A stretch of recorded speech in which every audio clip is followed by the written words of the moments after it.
traditional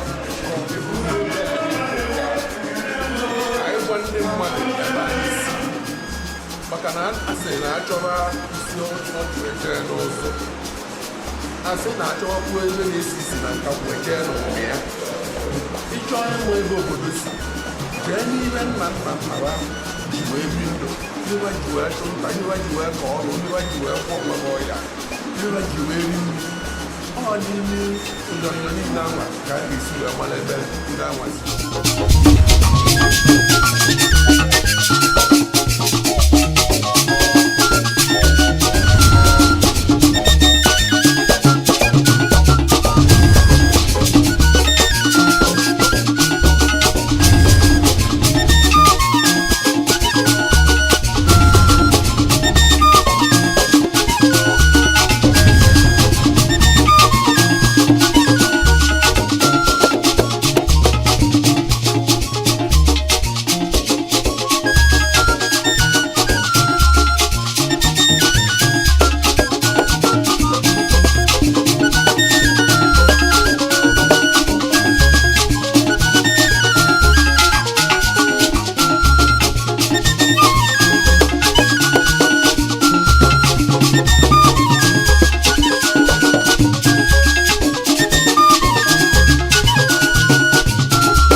ama na ibe asị ibe na-ezi fuku ya ndị be anyị nọ n'obodo ndị ọzọ ọ na-asị gị na-aja ndị nọ n'ụlọ ike na anyị abagara dide na larụba ndị nọ n'ụlọ akwụkwọ kwasa ọzọ na anyị nọ n'elu ma ndị na-Enugwu na-abịa ọrụ ma ụnụ na ibe ndị nọ Ọnịcha Lagos ndị nọ Lagos ndị na Abuja ọnya bụ ndị nọ n'ụlọ abụ ibe anyị enyeta adị na orike ekwe n'ebe niile innovations dị mma in the lifestyle of any human being. Ya kpatara ọ ya anyị dị na-ekete nke this side etogharịa dị na this side mmụwọli chala aba ihe anyị na-eme ebere na-eme ụmụaka ya apụta na social media na akpọ iyi na nke a na nke mere na nke a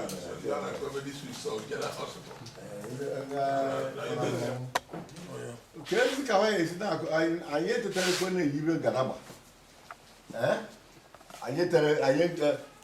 ụlọ m bụrụ ndị na-awa akwa ebupụrụ ndị na-awa akwa ihe wewere ama abụ gbara ọ na-move kedu background ha ji awara akwa kedu ihe okwezi ya just like onye kọrọ ụnyaahụ nna anyị babere Chukwu but in their own method pọmala ha gbara maka Jizọs so babere Chukwu pali akpụ ya chi ukwu the greatest of gods so na anyị jeziegharịba azụ ka ịma na anyị na-eme ego mana ọ dị mma to recreate that past ndị ọcha gwomigwom ilu obere ibu past ka a na egote anyị ọrụ ogwu ebe ọrụ Igbo na-aba ọrụ ịtọ iji asị museum ka wee kesị museum of nka museum marine museum akarịa ka ị wee hụ ka gboo dị wee maa ka nkịta anyị si dị Chukwu gọziri anyị gọziri Enugwu na-eme mma unu na-eme mma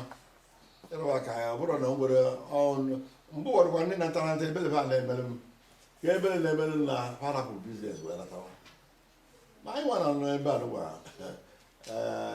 nkịta si na-etupu otu si arapụ ochere ọgbọgoli arụ maka anyị si eme etu anyị ga-emechita ibe niile n'ugbo onye ọ na-anagharị echi dị na ewu the climax of it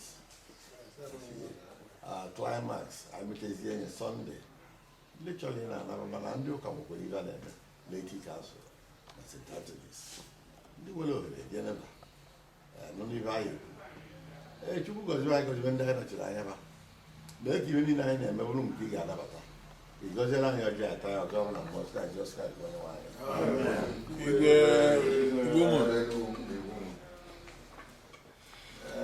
ihe na-ewute m na onye ọtụrụ ọla ka nke ya kụziere nke esi agba awa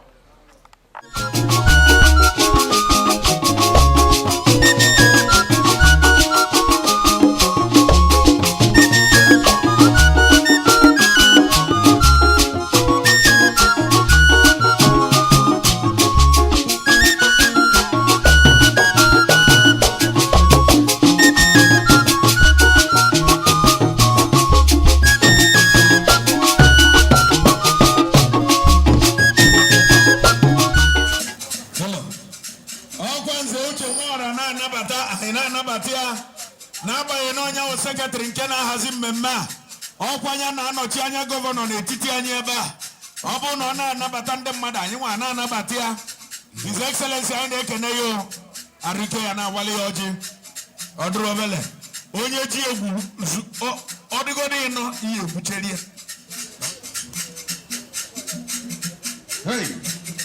ọgba na-acha ọ na-eghe ka ji ọ na-eghe ka ji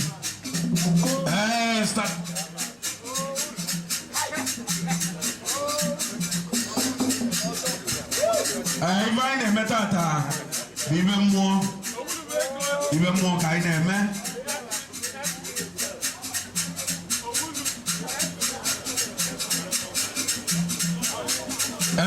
enekwe m anya afọ Barrister Raf Okonkwo ọnwa n'Enugwu-Ukwu ọnwa anụ m ekene ya abụọkwa ndị ụbọchị a ike akwọrọ m aka ọzọ maka mma na nne ya etu esi ana tax yes mma na nne ya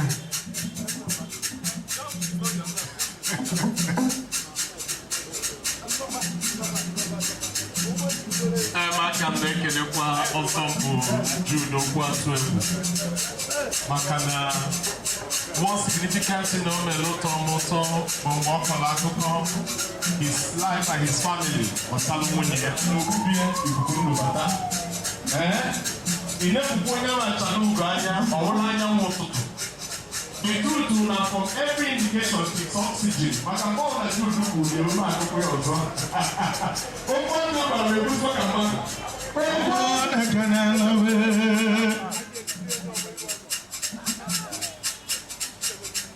Otu a ka ọ dị ụbọchị ambasadọ Elijah Onyamba kwalụ nne ya. Ọ dị ka ebe ikwu ise a na-agba ọfala. Maka na enenekete m anya ihe na-eme n'ọgbọ sọ ihe na-atọ m ụtọ na ihe Okwu-Atụ-Egwu nọ ọ na-eme Chief Sir Mark Benito ozigbo nọ Ebube Mba ọ nọ na-eme ọtụtụ ndị mmadụ nọ onye ọbụla ji ọkwụli ebi wee na-enene ebe iji wee bịa n'ọkwụli ebi dị lista 2,000 lekwa anyị n'azụ ine anyị n'iru ine anyị n'azụ taki ya ta ahụ ebelebe bụ ogene dị iwe bịa ọ dị ka unu na-arọ dị nke abụba dị anyị negodu saiz onye anabata ogene dị iwe anyị ekele ọzọ bụ Obidi Ọmalụ ụkwachi n'aka ọ na-eme ụṅara ọgbụelu ụkwachi n'aka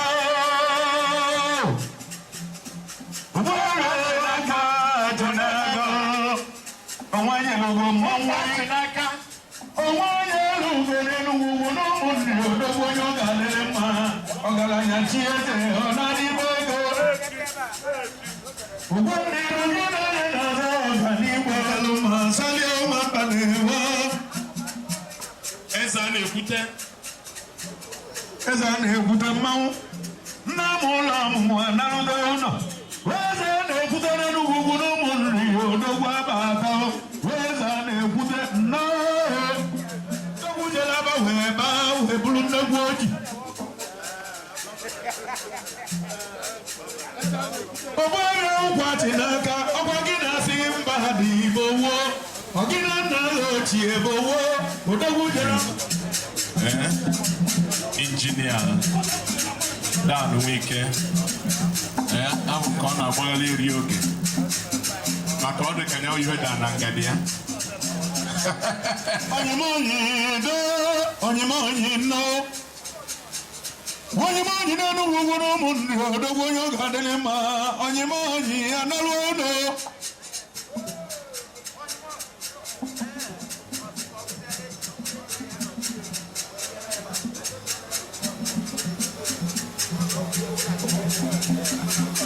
kọmishọna o ọ ka mmalụ ada ama ama mba ndị nwe ndị obodo ọzọ Onyemonyi ọ ka na-achọ onye na-etu ya ahụ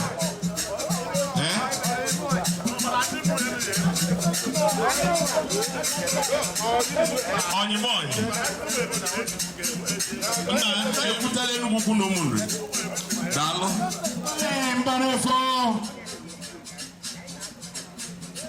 Salim Balefo Nani Akona Bata Honorable Commissioner for Culture and Tourism. Salim Wambanewo Commissioner for Indigenous Artwork, Culture and Tourism. Nani Akona Bia Igbo dịka na-etiku ka ịkpọma nna anyị dị asọ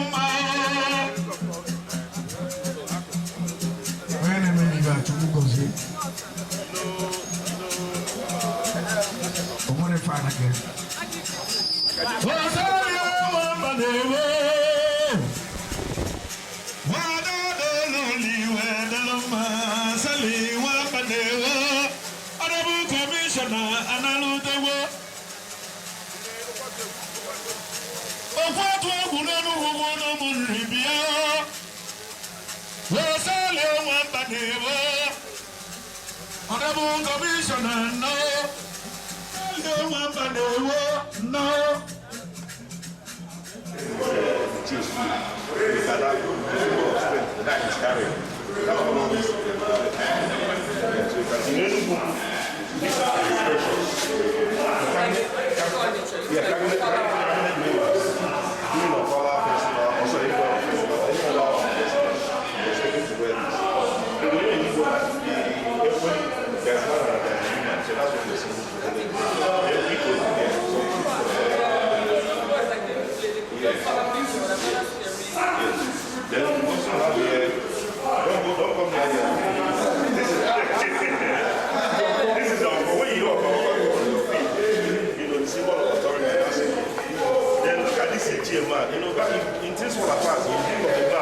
sitting in his compound, look at the way he's dressed.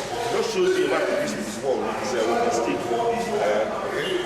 Then of course this woman, because they have some relationship with this man. Yeah. So you can also see, this is the man, and I think this is he has some kind of level of that. This is the longest serving I don't know if you see, if you look at it, he was born in 1921, he died in 2007. So he reigned from 59 to 2007. He was started.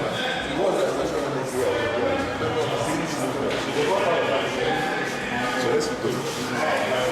Then here also, like this place, it's supposed to be this side belongs to our people.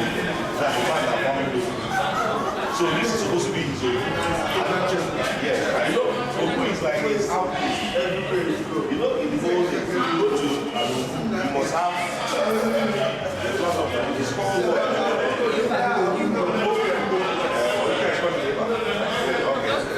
So if you go there, you see there are several items.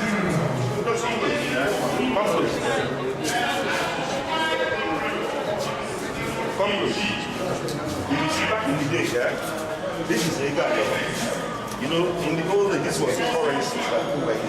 Yes, in the old days. Then there's what is called Ichi means when you go and cut people's face. This knife was used in carrying people's face back in the days. Then this is a farming implement back in the days. Now things are now mechanized, okay? Then these are items for food, of course in New York. New York. These are also representing different Arofunago.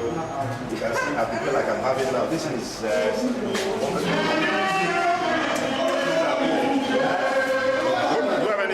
No. So let's see what else is here. Okay, this represents a title holder. You can see his staff.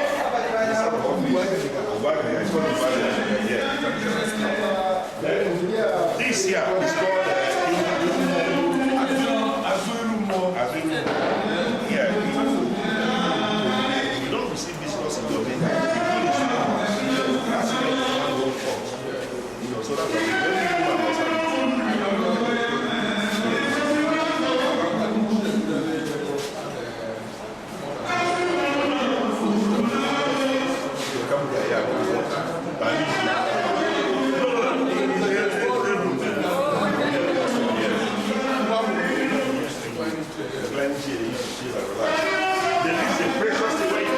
your trinket box. Yeah, just the back of the this is.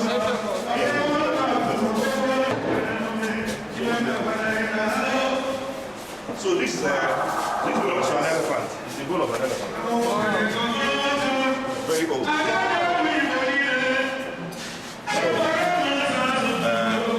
don't talk about this. It's a powerful very ancient, very antique. You can see how old this is. Okay? Then of course this is Okwa.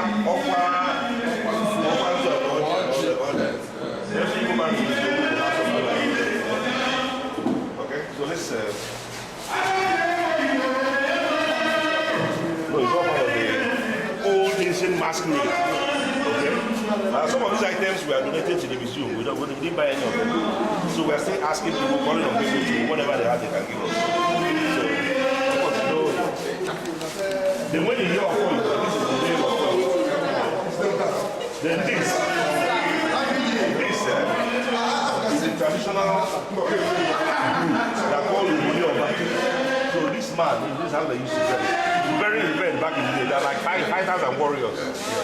So this is so here, of course, we have this here. The original, yes. So here, if you go on this, if you have time to look at this, what we're trying to tell here is to show you can see the way we're dressing. I'm not doing before. This is the way it wasn't always like this. So in 1981, during our Ego hour, you can see how they were. That's the Igwe there, the man was so cheap. They were a bit of coordinated. So here you can also learn about some of the people here about this culture. This is the thing going on. I read of the BS, that's the thing going on. I read of Obama and all this. But the idea is to show the old era, and this is the modern era. This is 2020. So you can see now we're living now more just to show them how the culture has evolved over time. Yes. So typically go man wake up in the morning and you call upon his chief. And he has your work. Okay, and he has his hand. That's my opportunity, that's my content. Then look at how we do this. You can see. For what we want to so this represents the 4 native Igbo weeks. Okay? You have Eke, Shiko, Ori, and Afo. You can see. That's what they do. Then the idea is if you come to this museum, on your way out, you can just take a piece of this. No, this is it's chalk actually. So it has people that purity and peace. So even if you're coming from America or from anywhere, on your way out, you just take a piece. So like you're here, take a piece, yes. So that you always remember, this is like your parting gift. Yes. And then in Igbo land, what else you can do is once you take it, you cannot stop it. It just signifies peace, purity, and all that. So eventually, we're going to stock up all these shelves. So that's where we are for now. That's the children of the community. I'm not going to do it. We're a member of the community here. So that's where we are. Yeah. So you guys want to interview? Yeah. So this interview, get background. I'm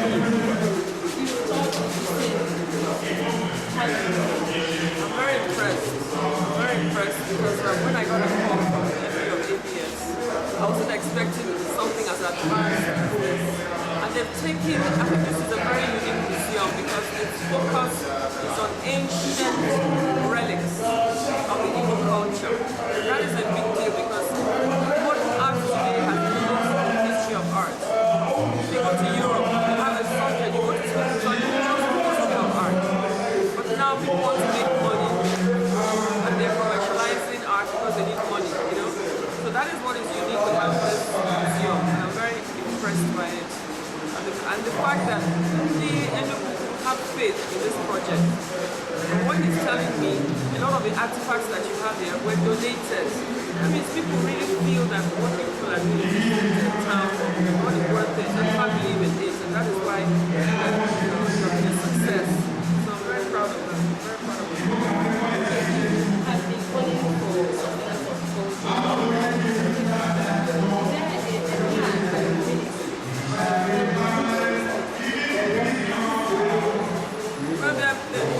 generally, or even just here? Generally, yes. Well, I would start by saying that His Excellency is a very traditional, respected man. He respects culture, and that is why when I came in 2018, he created a new department in my ministry, Indigenous Artworks. I didn't have that before. So that shows you that His Excellency wants us to focus on the traditional aspect of our art. Our bronze, Enugwu-Ukwu, for example, dates way back to BC. So it's all in line with His Excellency's vision for us to restore, reclaim, and rejuvenate the history of Igbo art. a museum, I work on the church. In fact, I can't make it without our Igbo. Yes, congratulate them for the effort. So what's the encouragement from them?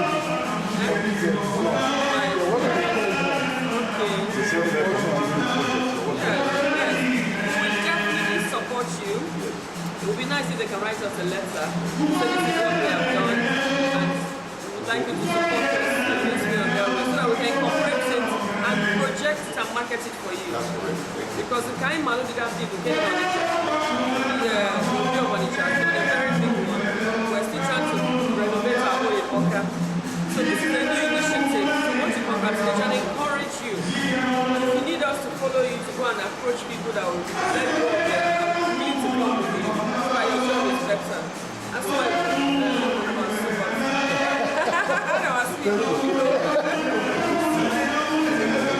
it's a generation of revenue. You find that job, come here. The essence of culture is tourism. You want people to visit Anambra.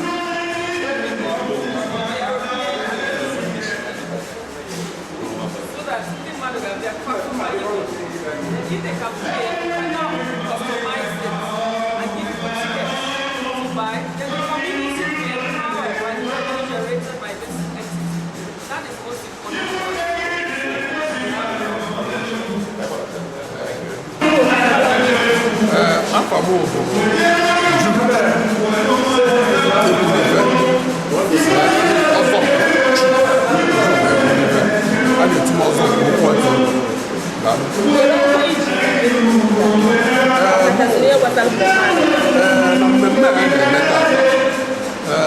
ọkwa njiri nke metụtara mmemme a na-eme bụ n'ọbụmụnwa bụ the traditional culture minister of the community and ụmụnne as a whole.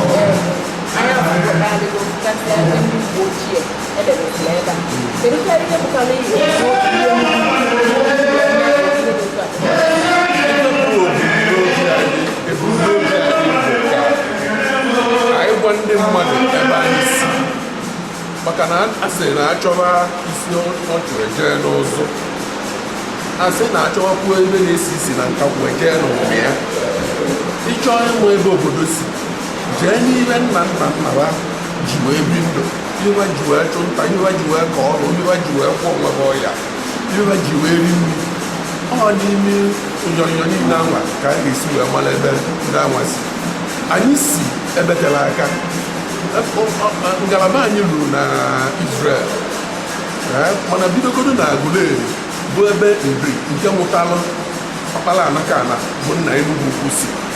Maka na ebe ahụ ka o si wee bịa wee nọrọ ebe izizi ọ nọrọ bụ ebe a na-akpọ Nkume-Onyile ndị na-agụ isi onye na Enugwu-Ukwu a. Ọ nọ ebe ahụ ka ọ nọ wee mụta onye a na-akpọ ọkpala Anakana bụ onye bịa wee debe obu ya ebe a. Ebe anyị nọ ebe a kịta ebe obu ọkpala Anakana dị. Bụ na ebumnobi anyị bụ ka anyị gosi ụwa na ebe anyị bụ obodo niile ga na-abịa ebe a, ụwa niile ga na-abịa ebe Enugwu-Ukwu a bịa ka ndị ibe dị iche na mmụọ na mmụọ bịa.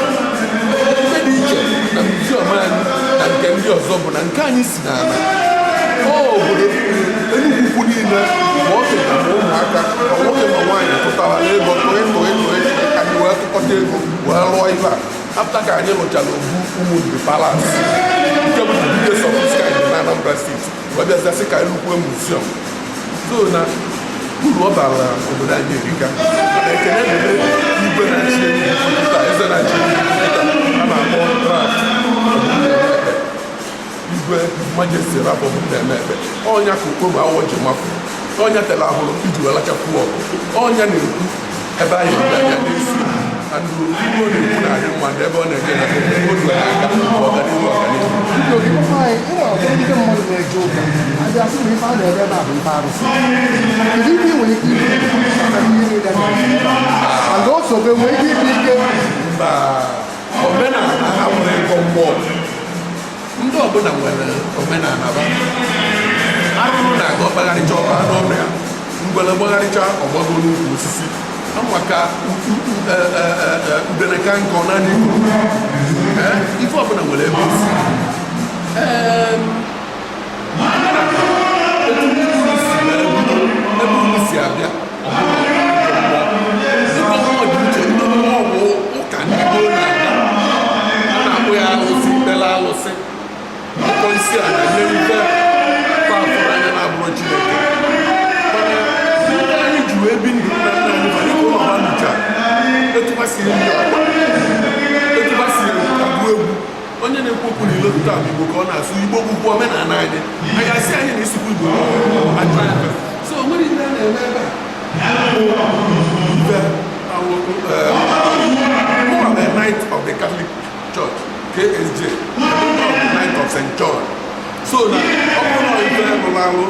aka anyị na-achọ ka anyị kwalite obodo anyị maka na onye nwere ebe o si ọma mụ ebe ọ na-eje si na-eje so muziọm bụ ife mmadụ ga-aga onye hụrụ anya okene Chineke maka na onye beli aka ọmala ebe nna nna nna basị ekene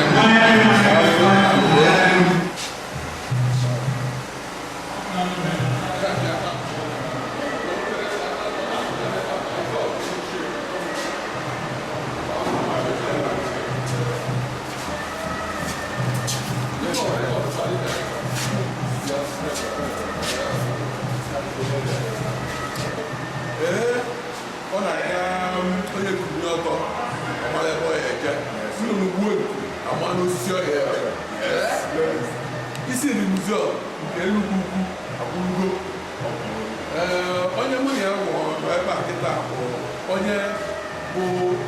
onye nkọwa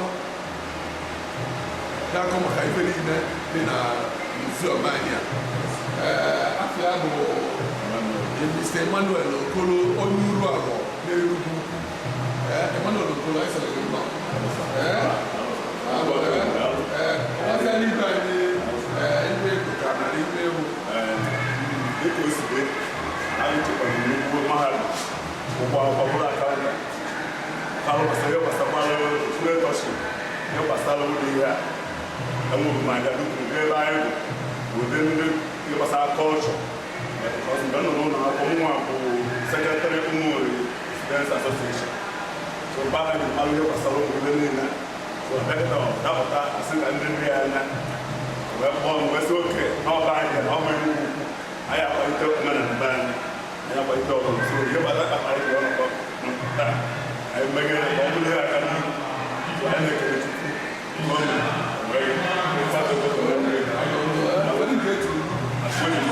Akwezu mba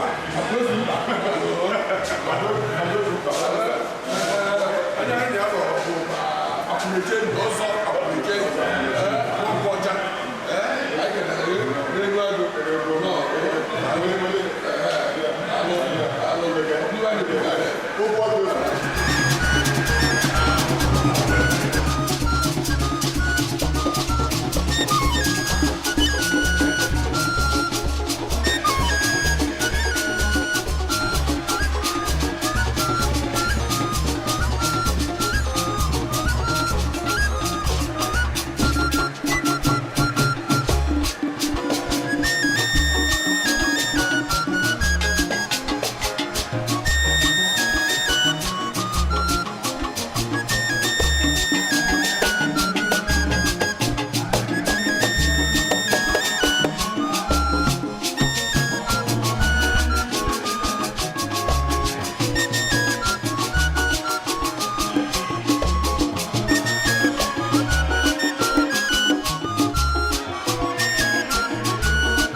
talking.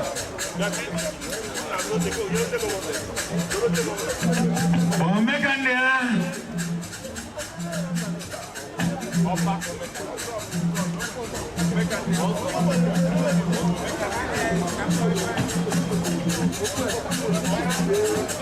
also make a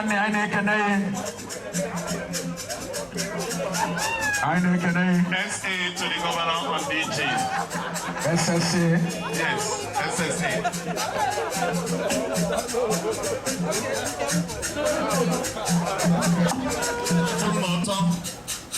Kaifulu n'ọtọ.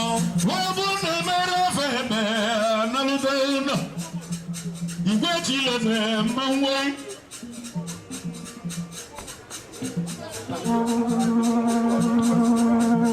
Wabu anagana naludona.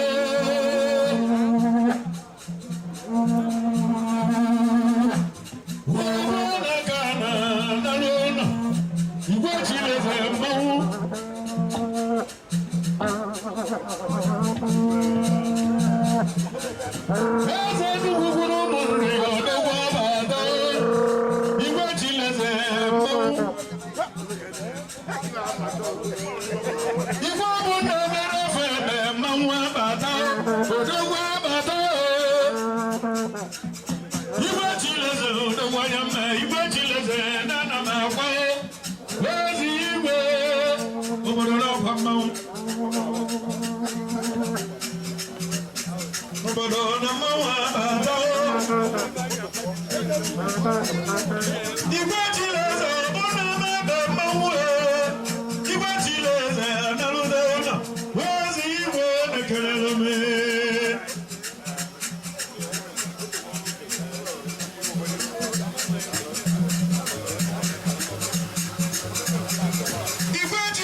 All right. Biko, guitar.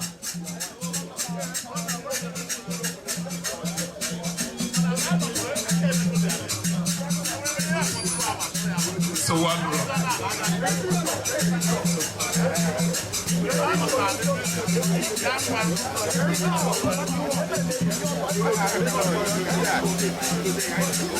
Okay, we are telling my guy,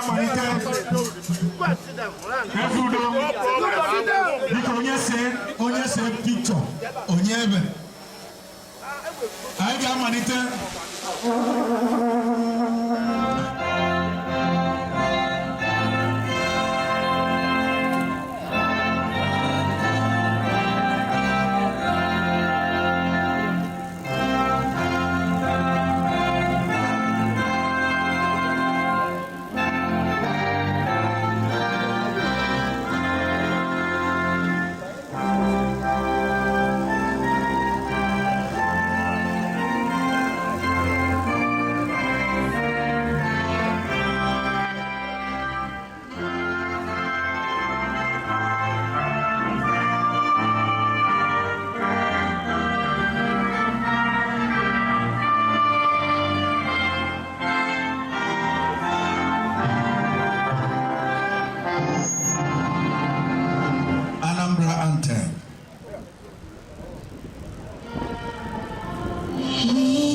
nke n'ọbara Jizọs.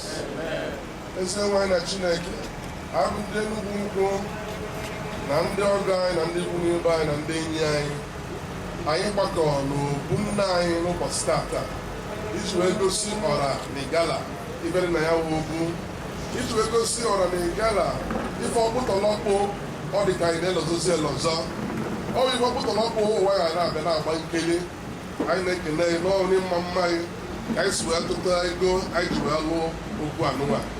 Anyị na-ekele gị n'isi ndị niile wetara ego, ma ndị wetara ije ọba, ma ndị wetara okwu ọnụ na ife niile mere wee mere okwu a wee kwụrụ ụbọchị tata.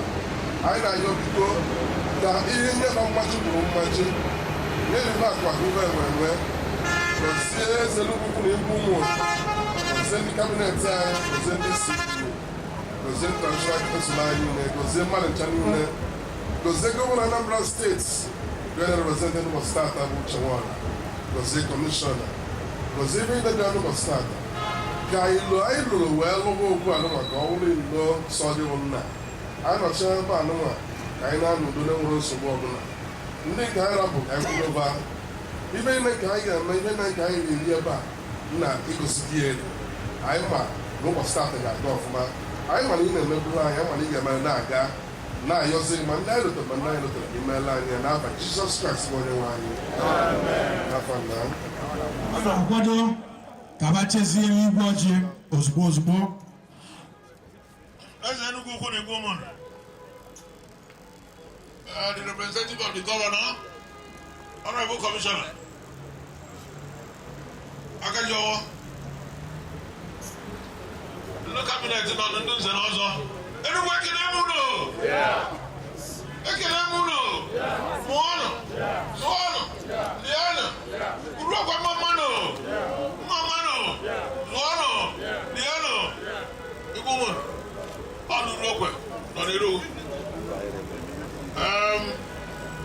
Prof.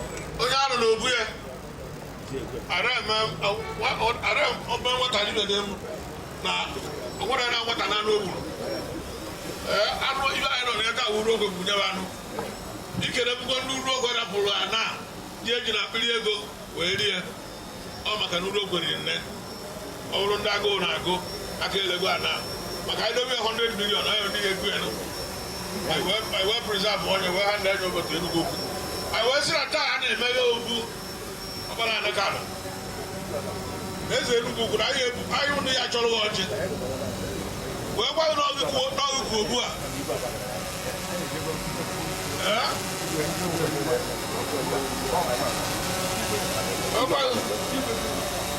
Where why not the quote?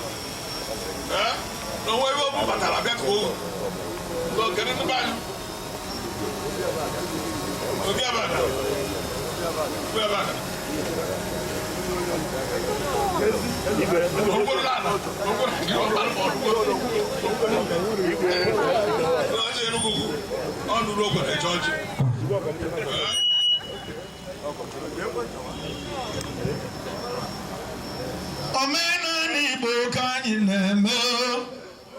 Omenala ndị ga-adịlị ndị urogbo na-ejeji.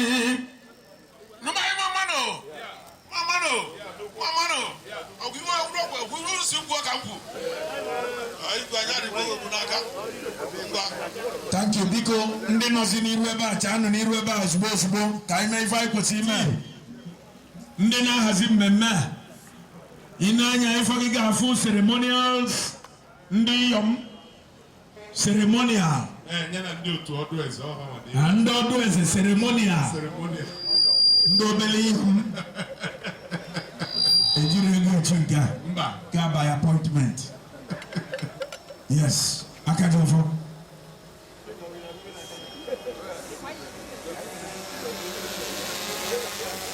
Bụrụ n'iru ebe a igwe chile eze na ọjị abịa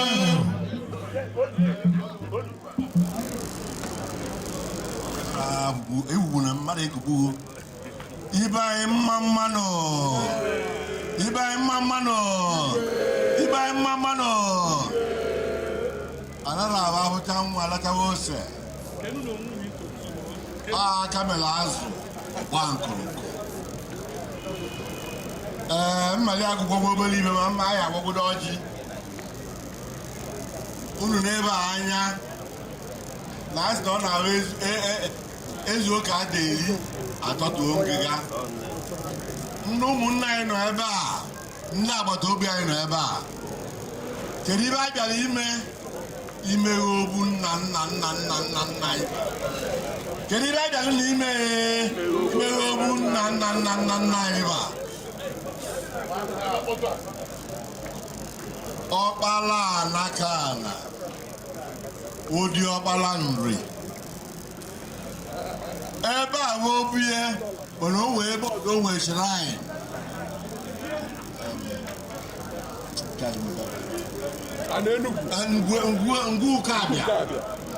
Ngwu-Ukwu abịa ọnyawo high altar ya ebe ka high altar dị ị mara ndị gboo maara ka esi ebe Chukwu mana abịa kịta asị na ndị be anyị amara Chukwu kwama Chukwu wee kpọọ ya chi ukwu wee kpọọ ya gịnị chi ukwu ọrụ obi dị ibe a yes ọrụ obi dị ibe a ka anyị chọrọ mma n'oge nke anyị achọ obi mma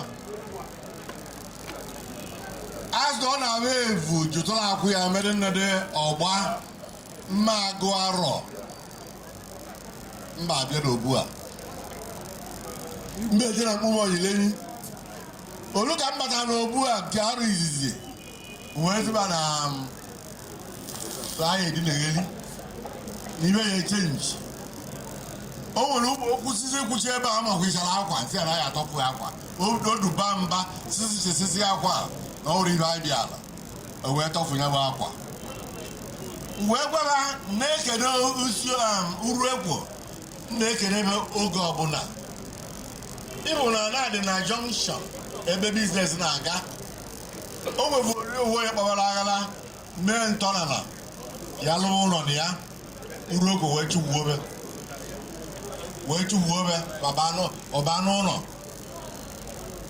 nye bụ nkata a na-akpa kịta aghagolu nnede ọghagolu ngịga na anyị bụ ndị kịta ewegolu ọmụrịcha ogbu wee na-elota aba nna anyị ba o nwere onye ọzọ merie ọba anyị merie mana anyị na-eme ya ọgwagwa na ịnyanga na anyị ji ekele Chukwu debere anyị ka anyị mee ihe dị etu a unu na-enye anya na ọgwadị ndị gboo ka ha bụ ịmara simbọl Enugwu-Ukwu elefant enyi na Enugwu-Ukwu enyi unu na-enye anya na pilas dị ebe a adịghị akọlụ na ọ bụ obi ochie anyị wee neche anya anya sị na anyị ụmụ nri na anyị eji nwayọọ na-eweta ibe na-egosi ihe ochie nke a ka bụ mmeri obu ka anyị na-emeghe anya ka ebe muzium anyị ga-abanye ya bụ ka anyị na-egwodu ka anyị mara ka ọ ya dị anyị nwere ọkpọ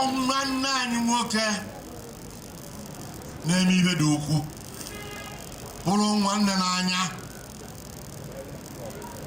kama ọ ya erisu ya ọsọ ebi aka gị na ya libe onye kwuo anya na agụ erike na-arụ ọrụ alụghị ha ncha niile kedu onye na-ekwu maka ya aka ji ọhụụ Dr. Ramas Asụsụ Okoye ọya abalụghọ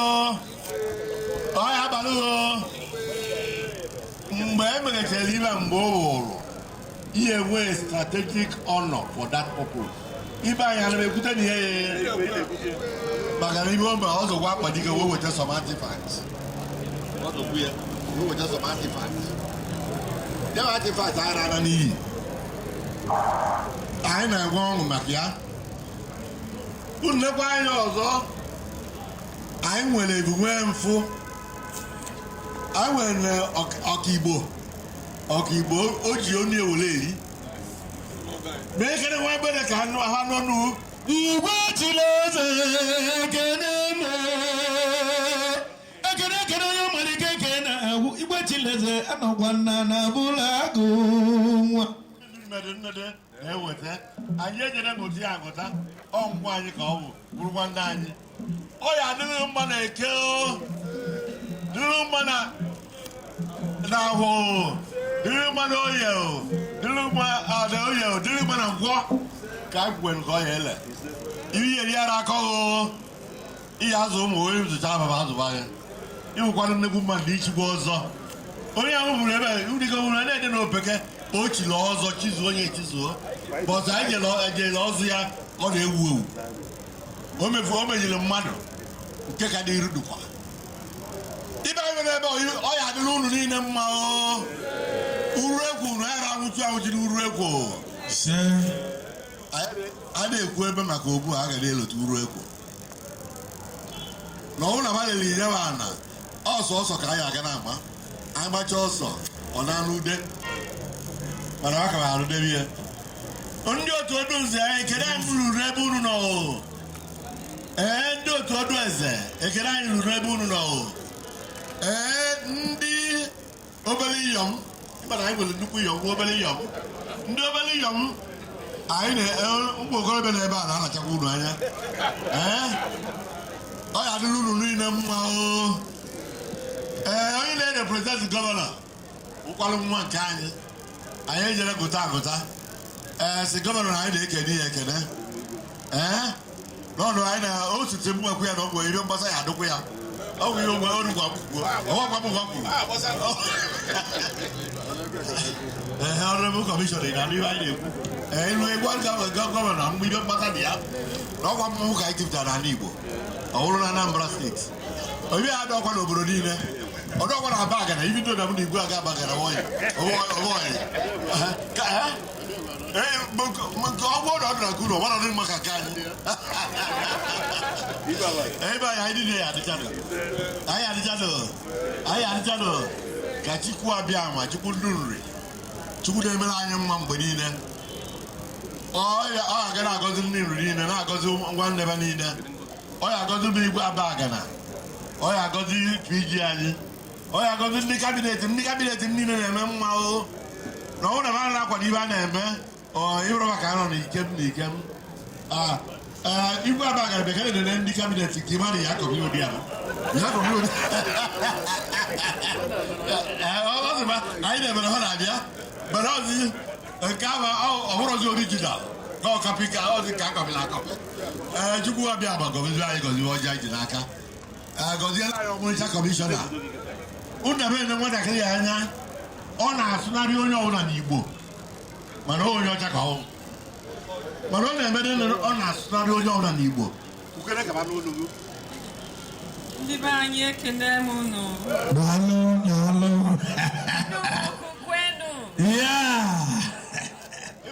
Igbo na-atụtụ Igbo na-atụtụ ọrụ ibe kwuru ebe Chukwu abịa ma gọziela anyị ọjọọ ka ata ka ọzọ ọrụ na mmụọ na Jizọs Kraịst bụ onye nwe anyị.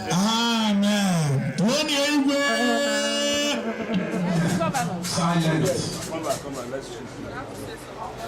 Here's the India. Microphone. Mike.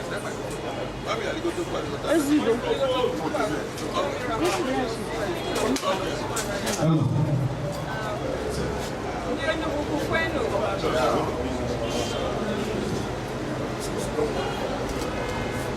Hello. Aga m ekele ndị Enugwu-Ukwu. Ekele m igwe. Anyị bụrụ ihe nọ n'ebe a kelekwa m. Igwe Abagana ekelekwa m. Igwe. Chukwu mere possible right on level today. And so I should get Chukwu for this opportunity. I should get Enugwu-Ukwu for the initiative family. He made such an ingenious project. It's even more beautiful. I am proud of you. You're quite big by an elephant. I just up and down. So we identity for this museum. So actually, they know, still well done. On behalf of His Excellency and my ministry, I got open this exhibition, this museum, officially open this museum. Yes. The essence of a museum, that is one of the most important things about this. And my ministry, the job of my ministry, will create awareness. And in Anambra, in Imo, in Lagos,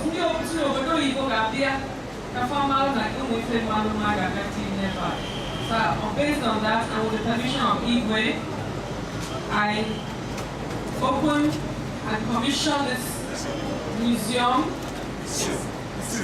Isi-Nri Museum, in the name of God the Father.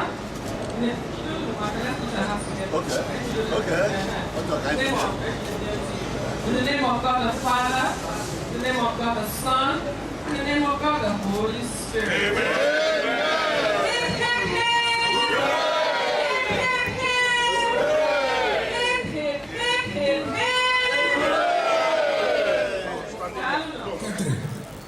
Secretary, Kevin, Anama Hotag.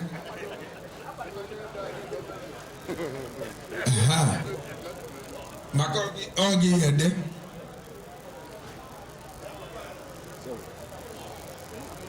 Omena ni Amaka. Omena ni Budima. Honorable Commissioner Salim Banefo, I can ekenahi. Okay. Hello. Because we want to have a smiley face. I got line 1, 2, 3. I just see OG. Okay. Follow me.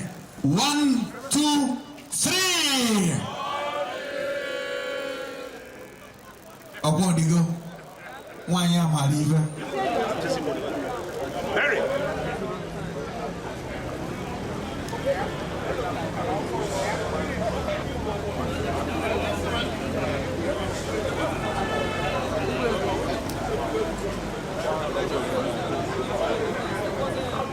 Majesty, I got boy man over back. I could go that address. I go address. I'm exactly why in her man. Also, Paco. On the I say no, Ugu Opala Nakana. Enugwu Kachanu. Mara Gubaiva, Etus Wedi and Abuko. Makoto Logonogo. Maybe a Chafeta. Go wild to us Wedi.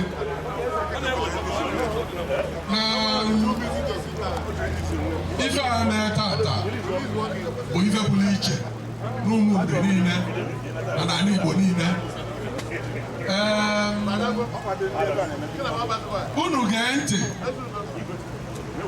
Mba Igwe Ezanachi Enugwu-Ukwu Dugolu Chele no Kweze ya Owe bido nebe anya Choba Ntona ana di n'Enugwu-Ukwu Mala ibe ndị na-achị na-ana ka o welitecha aba Mala ibe ndị agbakọtala azụ bụ ife bara uru n'Enugwu-Ukwu ka e welitesi ebe obu ọkpala anaka ana ụfọdụ n'ime anyị tupu igwe abata adị anụ maka ya mana ọnya kwuru kpom awọ ji wee nwafọ ọnya kwuru na a ga-eme ife ịrịba ama ebe a ka amalụ wee dozie iwu ọgaranya ka ọ dị nwa ogbenye ka ọnya dị na ka aka kala aka wee jide mma ka ọ dị ka esofere ya oke maka na ọ na-aga enyi n'aka ọ dị mbe ka agbara na mmiri o wee sị na ọ bụrụ sọ obu ka anyị ya edozi ebe a maka obudu ebe a obudu gboo bịabụrụ obudu ulu bịabụrụ obu na amụdike o wee sị na ọ bụrụ sọ obu awa ka anyị ya ewenata maka enwe na-aza aba si na ewenata obu na ọ bụrụ sọ obu ka anyị ewenata na anyị ewenata akụrụngwa dị iche iche ekele Enugwu-Ukwu ọnya ka ọ kpọrọ anyị bụ Enugwu-Ukwu si anyị na ife ọ chọrọ ka eme ife ọbụla okwu na dị mma maka na ọ na-ekwu ibe dị mma mgbe ọbụla a na-eji Solomon amala anyị atụ na ba mana anyị nwe Solomon na be anyị ekene m unu anyị wee tụwa ego nke abụrụ nke ifufe Enugwu-Ukwu wee tụwa ego maka na afọ onye ọya ga-enye owere lụọ ibe eziri ya enwe ọzọ enye ya muziọm alụrụ ebe a tata ọ dị iche na ife ndị ọzọ ọ dị iche na muziọm ndị ọzọ ife o ji dị iche bụ na muziọm ndị ọzọ dịbu n'Enugwu-Ukwu ma ndị dị na mba ọzọ gbara anyị okirikiri anyị da nọọ mmadụ nwe nke anwa rụọ ya n'ime ụlọ biya ma ọ bụ nọọ mmadụ wetụrụ ego lụọ ya sọsọ ya nye obodo ya jee na họọlụ obodo ba jelụnye ya mana nke a dị iche nke a bụ na o si n'ala wee fu nke a bụ o si n'ala aka onye Enugwu-Ukwu ọbụla dị na ya onye wetara ego ọtụrụ alụ onye ọtụrụ alụ ọbịa ebe anụnwa soro kpụta aja ya ka o ji wee bụrụ ife dị iche n'obu Enugwu-Ukwu ka ọ dị eziokwu na ibe niile a ga-ezuchara oke n'ime ya mana muziọm adị alụcha ya alụcha ife anyị bịa imeghe tata bụ the museum itself ife dịzi n'ime a na-akpọ artifact nya akụrụngwa eji wee malụ omenala wee malụ ndị Igbo ọ dịcha n'ime ebe ahụ mana oke ezurọ asịrị ozu ejulini si ekpochi na ife dị na muziọm awee na-atọ ụtọ a na-eme gịnị a na-agbachanye wee ji so ekenere m igwe ụmụnne wee kenee onye bụ the building committee project manager, the project chairman bụ ọchịkọtala Enugwu-Ukwu na ụmụnne bụ Sir IG Abana ọ na-aga nyawa bụ the field marshal igwe ziri ha n'ozi ozugbo o mobilize anya ejewe ọgụ and anyị na-eje ọgụ ibe a na-ada n'akụkụ na abụ so anyị kenere ya ka o si wee jikọtanwu the committee jikọtanwu ndị Enugwu-Ukwu wee lụpụta ibe a anyị kenere ndị uru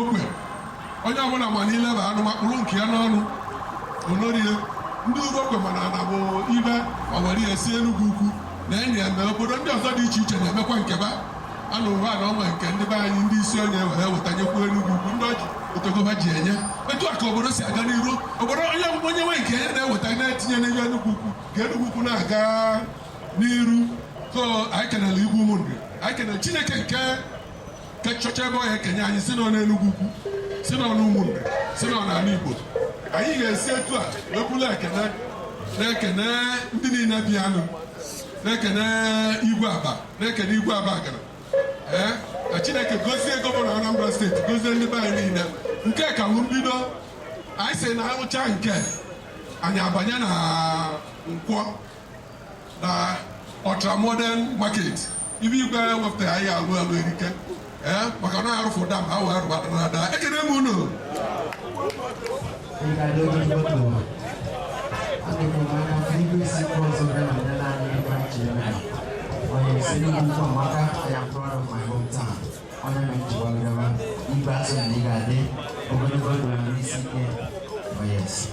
Ladies and gentlemen, people, what the guy will make like 3 years I made debut of this song.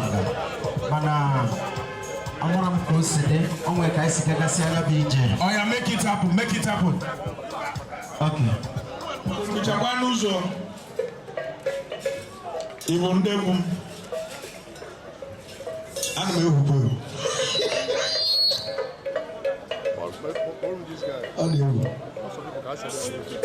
oh, come on.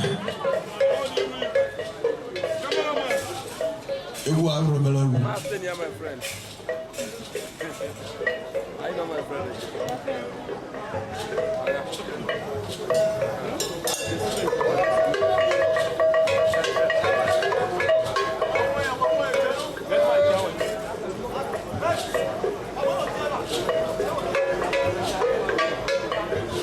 Hello.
Well,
Thank you very much. Chifatani Ozubo, Odumo, Dalo, Dalo, Kaibani Rosa, Dejano, Dalo. All right, Dalo. Odumo, Ledopo Mowania, Ledopo Yama, Dariam Gada, Yamumelo.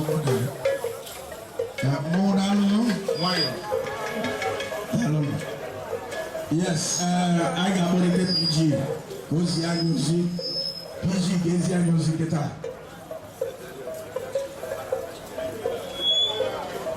Okay, to put PG as the annual got the music perform directly. Now by your I'm a baby go. What should I name?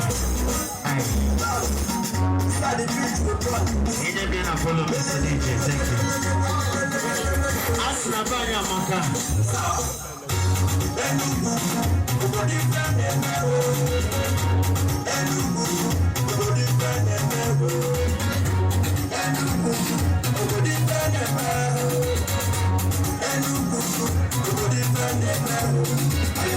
I am proud of my mountain.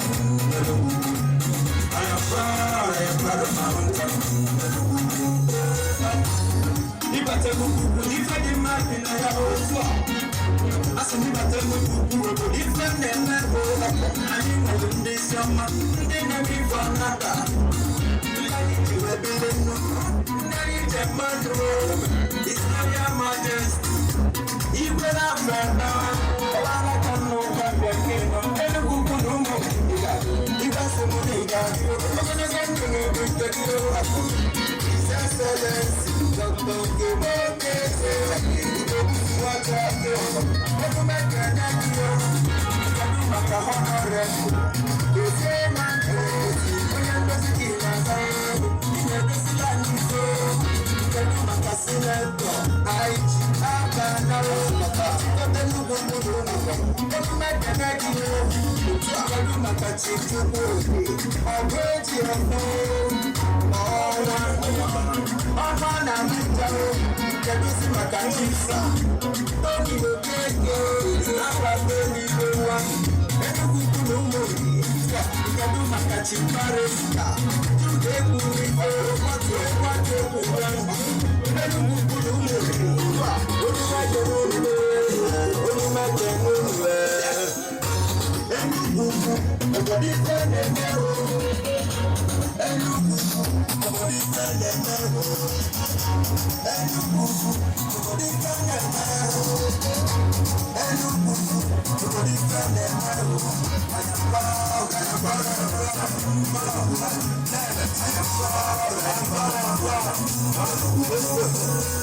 is the best place. I play you come out around here. Welcome to us from Sunisiso. We are not living in bondage. We have people in music and play. Look at all of the music food in the day. And then the production, man. Let's only go there and the father of the same, man. I do. Rush to the top. I'm a little top. This is how the music, man, is going to come. We can only do the full of the top. And then we can come and see. Look at what I'm doing. I'm going to do it. As you can see, all of the brothers, I have been DC. I can know the same because they are the she has had a little bit of it. Look at the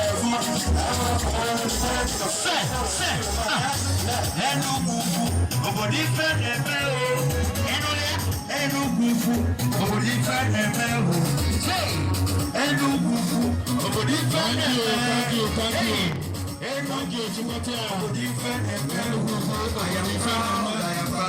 Thank you. Hey, thank you. Oh yes, sir. Bring it down. Oh yes, sir. Thank you very much for this time and opportunity. Dalono, Biko Konyenchi, Nyazelo. We hope to reform this song in a good way.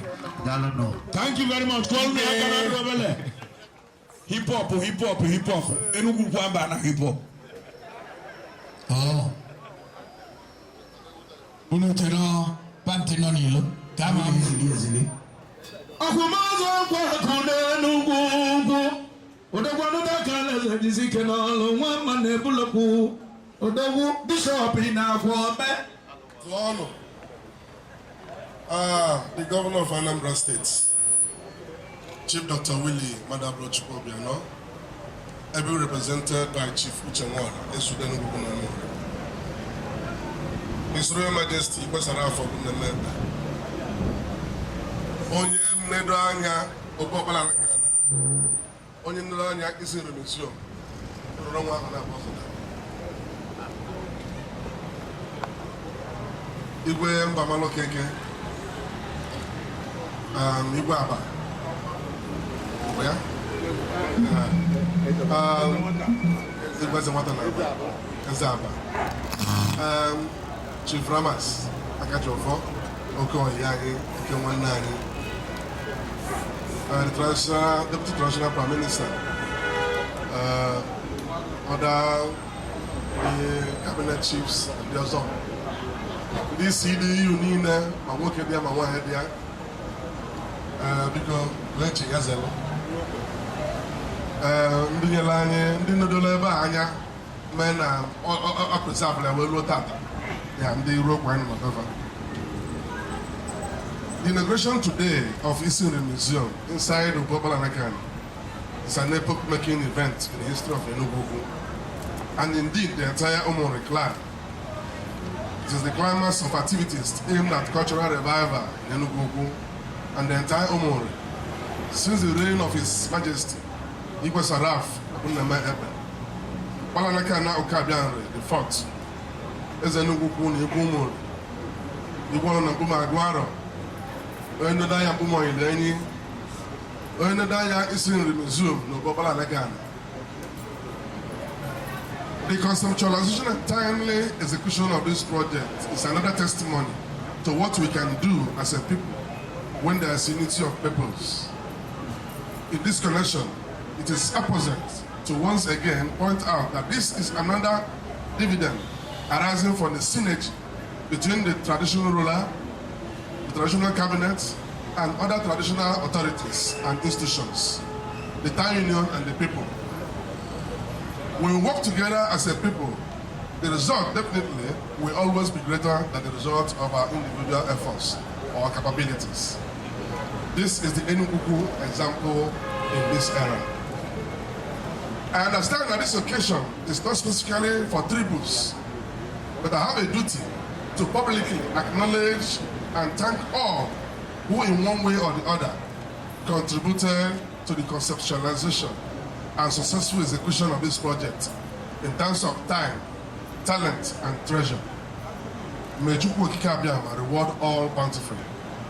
For want of time, please permit me to thank the chairman and members of the Board of Trustees of the Obolanakana project, as well as chairman and members of the committee for the inauguration of Isi-Nri Museum. Also, worthy of thanks are the chairman and members of the Book Launch Planning Committee. Indeed, our profound gratitude goes to everybody that contributed to this project.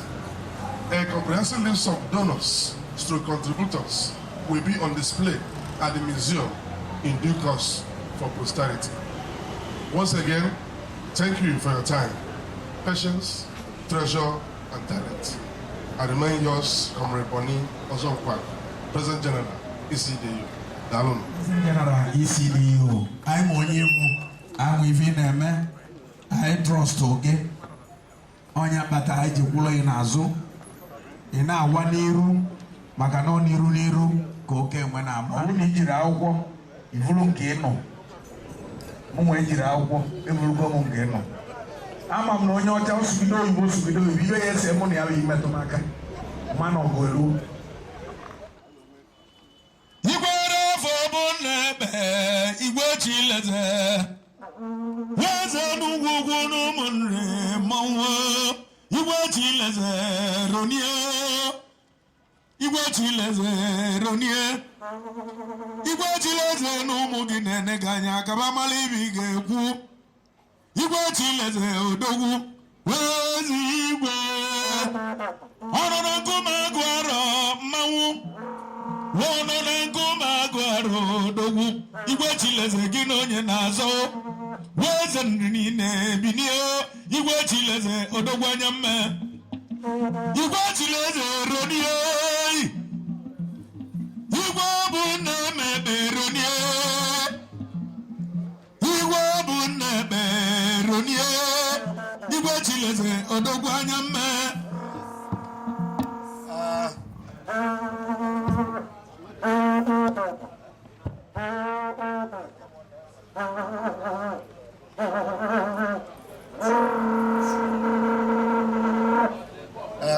Ibrahim Kachano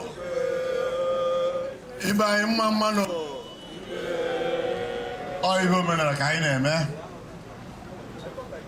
ọwụ na oibo English gọvanọ ya akwụ ọtọ eze anara akwụ ọtọ wele agwa ibe n'okwu ọ dị ya wee dị ụkwụ n'ọrụ ọ ya nara akwụ ọtọ maka na ọkwa Chukwu wefuru ndị eze ewele Chukwu wefuru ndị eze ewele so anyị nara akwụ ọtọ ibe a na-eme taata atọ kama ana m ekele ndị igwe bịara ebe a ekelekwe nke a dọọ mmadụ ịnọ ndị igwe ịnọ tịrị ka anyị nyere a na-abụ wee bịa maka na anyị nwere lovely unity na njikọ ka na anyị bịa mitin anyị lovely anyị bịa kpacha mụ macha njakịrị kọcha ọnụ anyị anaba a na-abụ ya n'ibe ọbụla onye na-eme ihe abụ ndị ji abịanụ adị na mba na-esi mere njikọ ọka ọmba na-esi etu esi wee kie ndị nze Enugwu-Ukwu nnọọ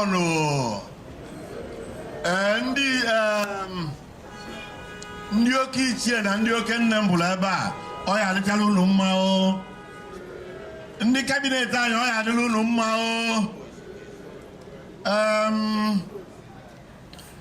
igwe na-abata ibe a bụ igwe oyi anyị nwoke chọwa nli ochere ebe a wee kwụrụ ọtọ ya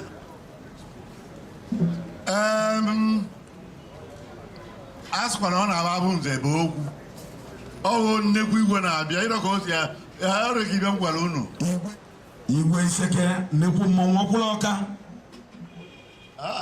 nnukwu igwe na-abata igwe Iseke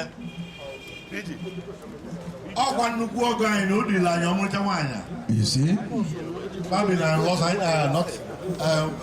Dallas nwunye adịa nwaanyị igwe mbọsị igwe nnọọ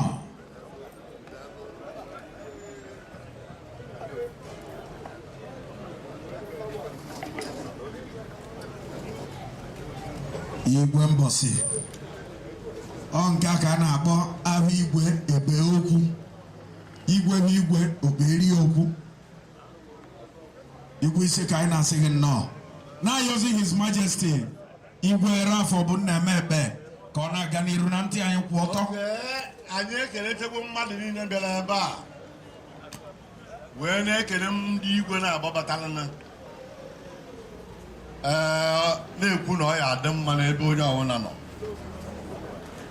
anyị ejebikwo n'ibe anyị na-eme Majesty Honorable Commissioner for Information abatakwuo ihe meda Sidon ọga Ezeudo n'agbanyeghị na Ezeudo gọvanọ ọkwa gọvanọ na-ekene gị ọkwa gọvanọ ka ị na-ekene Sidon jiri ekebe ihe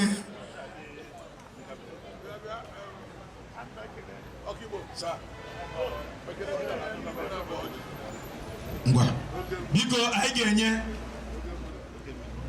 oge mmiri na-ebu ogwe mmọnwụ biko nye m ndị igwe na-abụ ọjị igwe Iseke na igwe mbọsị ịchọwakwa ọjị ị ga-enye Commissioner for Information ka e nwee ike nụ ihe anyị na-ekwu on air ọ bụ ya ga-asaịn ọsị anyị ekwu na shut up anyị aba n'ụlọ a na-emezi biko mkpọtụ deno a na-emezi Commissioner for Information bata o nwere izuzu ọ gbara m ya na-aza enye Enugwu-Ukwu maka na ya nọ n'Enugwu-Ukwu wee too ọ dịbụ ikwuru na ya nọ n'Enugwu-Ukwu wee too tie mmọnwụ ndị n'Enugwu-Ukwu pịa agba n'Enugwu-Ukwu ọ dịbụ ikwuru lie ụta n'Enugwu-Ukwu ọ bụ ọgwụgwọ eleghị ịrụrụ Enugwu-Ukwu ịbịakwa n'ihe na ọ bawagolu ka ngụzie ihe ederede eji asị ndị bịara n'ụba nnọọ and I begin. What we are doing here today is significant. It is to take some steps backwards to history. It's an effort to capture the past and anchor it in the present. The present as a mirror to look into the future, since history is a continuum. We are blessed. We are blessed people doing this as a legacy for posterity. It is not good to allow our future generation not to benefit from our ancient past. Today's event is an effort to reject the statement that says that those who forget their past and leaders are hostile to history. Obala Anaka Anoka Abanri is the first son of the legendary Nri. Today, Igbo people are still debating whether Nri is the first son of Eri or Agolo. In this stupid debate, we forget our place in history.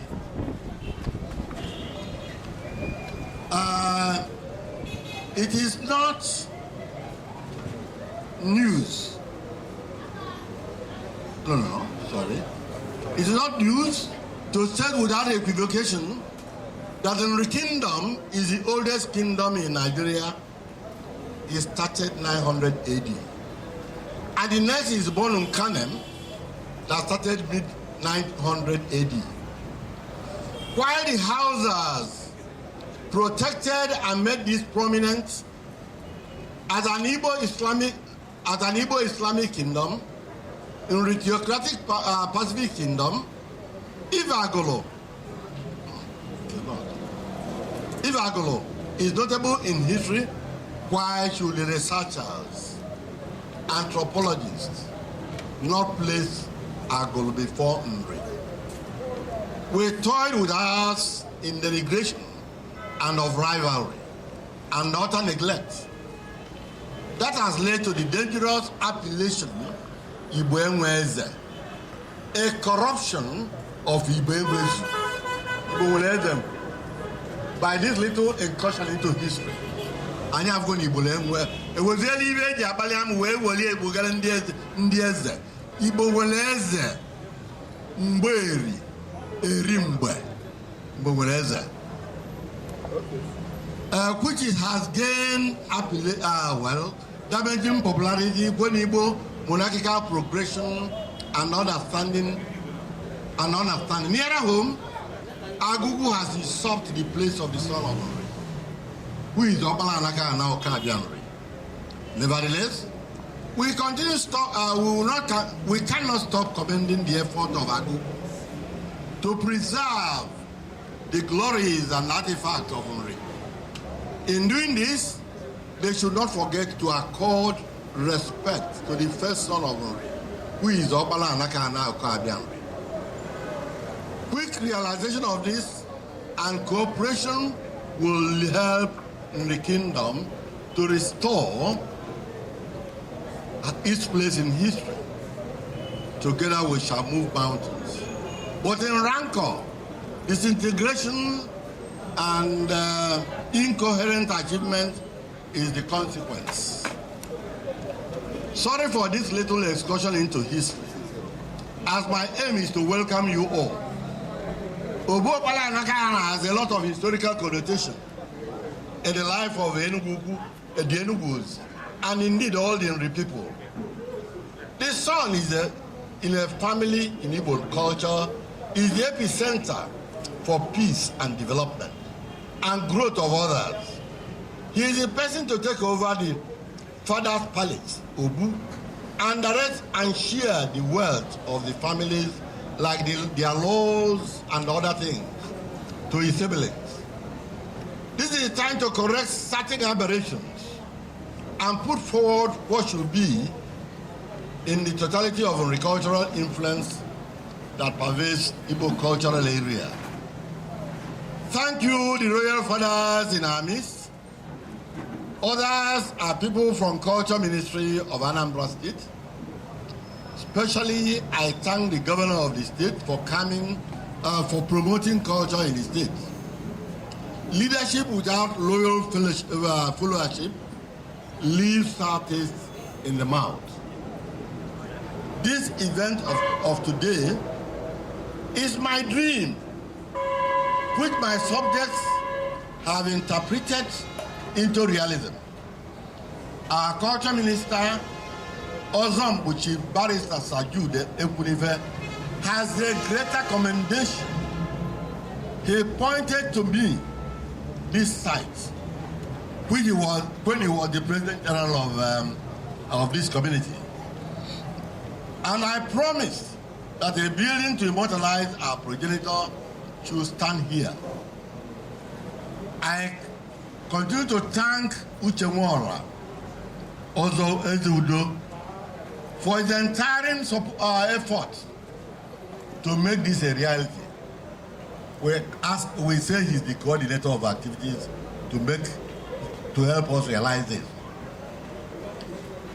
The chairman of fundraising committee and his team, also Senator Chief Ike Abana, for using the booklet, the book, Enugwu Ancient Path to Modernity, to raise money to build this beautiful Obu Opala Anakana that is also housing Isi-Nri Museum.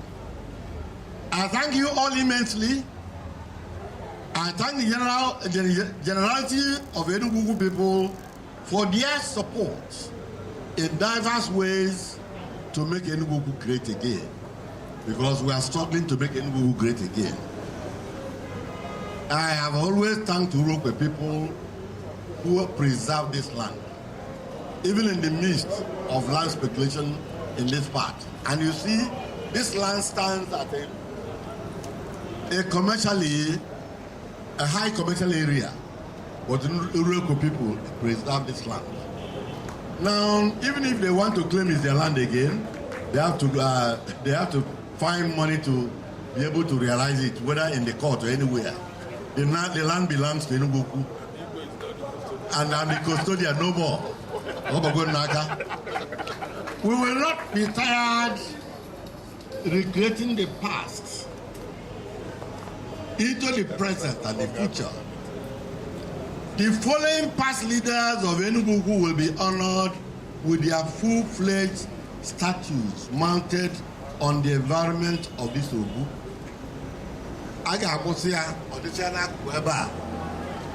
Ndị ọrụ anya ka anyị wee na-egosi na ya rere alụtọ ndị gboo mere ife. And so far for now, mmadụ iteghete ka anyị emere ife ndị a. Oba Chief G.A. Nwando. This should be handled by Oba Nwando family, to be coordinated by Chief Ezgo Nwando, Owele of Enugwu-Ukwu. Number 2, Okafor Omale, generally known as Postmaster. He was the first EPU president, or the founder, Enugwu Patriotic Union, before he changed his name to become ECDU. To be handled by the entire Enugwu-Ukwu community and coordinated by Nzeuche Okafor, Okanume. Chief FGN Okoye, to be handled by Oji people and coordinated by FGN Okoye family, led by Engineer Sakris Okoye, Obina Kweze. Number 4, His Majesty Igbo Staguna, to be handled by Urokwe people, assisted by and coordinated by Ozombo Chief Dennis Anekwe Omeni. Number 5, Chief Aaron Kwocha's effigy will be produced by the people of Urobo under the directives and supervision of Ozombo Chief Dennis Anekwe and Professor W. Mwafia. Chief Peter Okoye will stand there. Urunevo Village, directed by Ozombo Chief Tony Okeke, will handle this. Chief Nwokedi's statue should be produced by Ureko people and coordinated by Chief Aaron Nwokedi and Chief Sir Ozombo Clem Nwafo.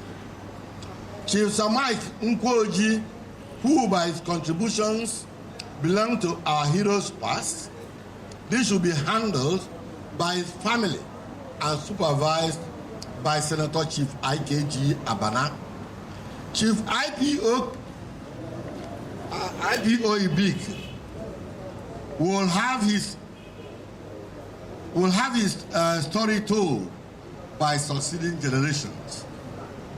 Enugwu Malifo Melefa, Mwana Alona government. Ezi Asia bag and a way got a bar. Ogabul way for no of your sideline level. Enugwu on young one betil or advance annual web at Enugwu. So on a Nemaku Makamale Dimele Fife and yeah. Number 9. The duo, only those who handle this one are by the duo. These people are the duo of Simon Nebocha and JJ Ibik. SAN. These people in different times contributed in many ways to make Enugwu great. From the rising of the sun to its setting, we will remember them.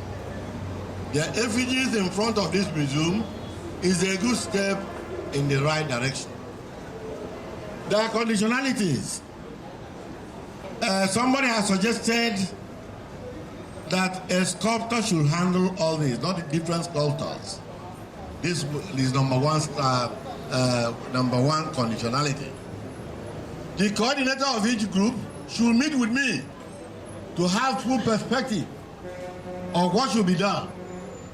The unveiling of all of them will be during our Western Union Festival. If by end of May 2020, no significant performance is noticeable, the person to be honored will be replaced by another Enugwu-Ukwu. Enugwu-Ukwu is of it with a galaxy of past reputable leaders. As we celebrate and honor our heroes past, let us not forget that our today's leaders will be our tomorrow's heroes also. Therefore, adequate respect and obedience should always be extended to them to perform their best. The world is a stage. Each of God's creation is an actor who plays his own role now and exists tomorrow. Finally, my dear Igwes, Ozompos, Otuodueze, ladies and gentlemen, I'm elated by the event of today. 2 years back, nobody thought this will happen. It's now a reality. By your presence, whether you are indigent or visitor, you belong to those who contribute to make Enugwu-Ukwu great again. May the Almighty preserve, guide, and be favorable unto you, to be honored in future as we are now honoring our leaders past. Indeed, history is a continuum. May God bless all of us. Amen. Biko tuweni igwe. Tukweni igwe.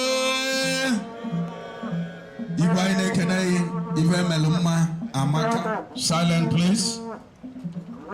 Ogi. Igwe nke bụrụ nwanne m nwoke.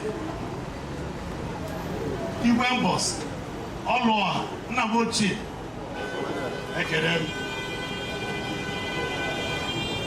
Ndị ọzọ na ndị ọzọ ana m ekele ọnụ.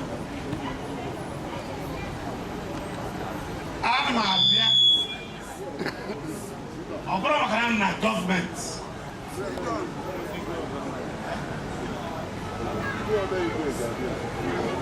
Okay, sorry, because I want to come now. Depend on the because okay, because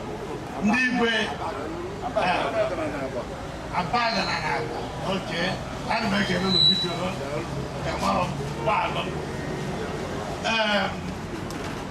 Eventually, there are problems on our government. Eventually, yeah, Makarambo in Enugwu. You have ever, after that, so by Makarambo want to the hour, Yota, Bokurobo, Tupuni, Ghana, Ochi, I mean it, so what do you have? I didn't look on them. I form more. I got DJ. Oh, the river, you mean what? Mota, and the Enugwu. And even I bought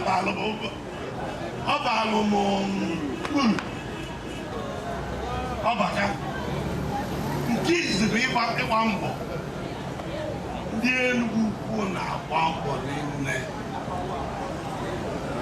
Ije ibe dị ka Enugwu oge ahụ a na-ekwu ọgbanwa ndụ arụ nkwụ ọcha enwekwa ndị ọzọ bụ ilu ụlọ ije na Enugwu-Ukwu erika ha riri nne elebe ara mana asị ka agụba ọnụ beri ya ha na-akpa ike ma ọrụ na ịgba mbọ o zuru ibe mmụta ka nnọ nke ịbụọ mmụtara bụ ihe ndị ọcha na-eku ekumenism. Ndị Enugwu adịghị akpa oke ebe ụka nọ. Ebiri na St. Anthony's, nwanne m nwoke bụ fada, mana ego ọbụla a na-eme ibe gbasata ụlọ ụka bazaar, onye na-eweta ego karịcha onye ọbụla bụ Chief Aro Nkwọcha and Anglican.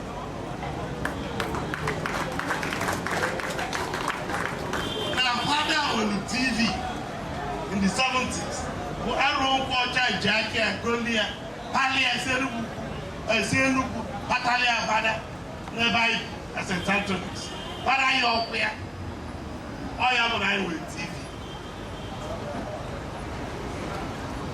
Satọde ọbụla Aro Nkwọcha na-akpalụ moto ya tanka sịba kpalụ mmiri from Enugwu batala anyị ebe anyị ọ naghị Anglican.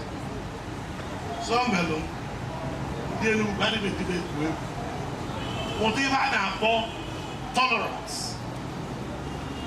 Abịa na Baịbụl ofu pasị bụ n'isi adịbanye nchefu bụ ndị Enugwu gosiri ya. That's John chapter 17, verse 21. Even for all shall be one. For all shall be one. Yeah, but the need for unity, especially Christians. So, that's the Enugwu where Jebezide also, but that are in Bogalaga. Don't do for the fact that I'm not saying Enugwu about politics, but I'm joking. Ọ na-ewute isi ya mba na ihe abụrịka mụtara elu.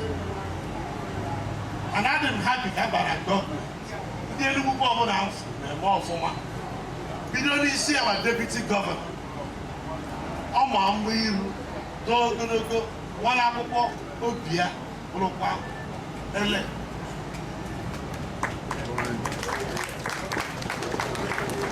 Ama nọ ya bụ the best deputy governor in Nigeria's history. Absolutely loyal, knowledgeable, dedicated. Ndị ọzọ,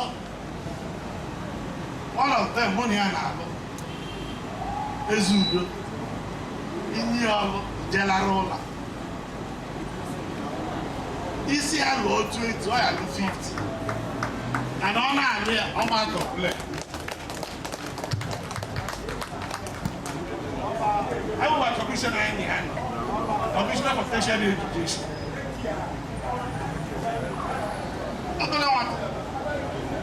All very young, good professor of physics. I have a problem also, younger ones, like Oba.